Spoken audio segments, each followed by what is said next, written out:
And thank you again for your willingness to be here, and I turn to the Vice Chairman.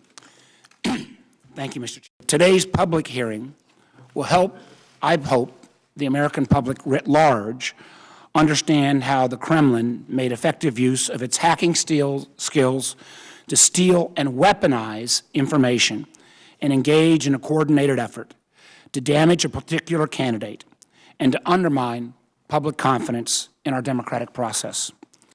The Russians employed thousands of paid internet trolls.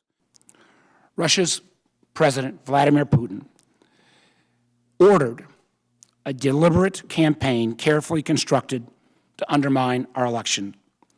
First, Russia struck at our political institutions by electronically breaking into the headquarters of one of our political parties and stealing vast amounts of information.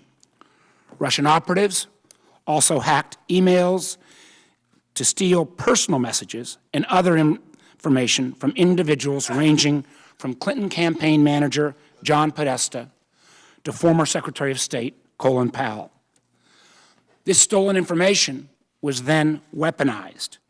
We know that Russian intelligence used the quote-unquote Guccifer II persona and others like WikiLeaks and seemingly choreographed times that would cause maximum damage to one candidate.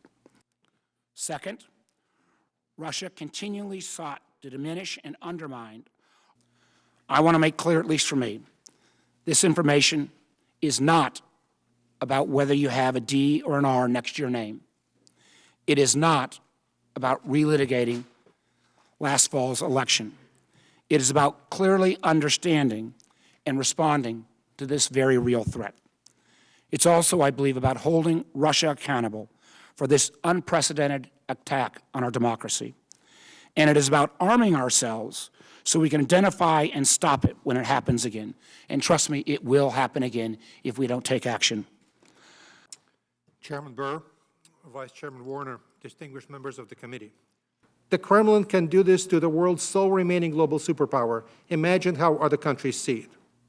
The differences between Russia and the United States are profound and will not be resolved soon. This is not a crisis, not something that will pass soon. It is the new normal. We will see Russia relying on this toolkit in the months and years to come, in the upcoming elections in France and in Germany this year, in our own future political campaigns. Deception and active measures have long been and will remain a staple of Russian dealings with the outside world for the foreseeable future. Mr. Watts? Mr. Chairman, members of the committee, thank you for inviting me here today. From these objectives, the Kremlin can crumble democracies from the inside out, achieving two key milestones. One, the dissolution of the European Union, and two, the breakup of NATO. Achieving these two victories against the West will allow Russia to reassert its power globally and pursue its foreign policy objectives bilaterally through military, diplomatic, and economic aggression. American-looking social media accounts, the hecklers, honeypots, and hackers I described earlier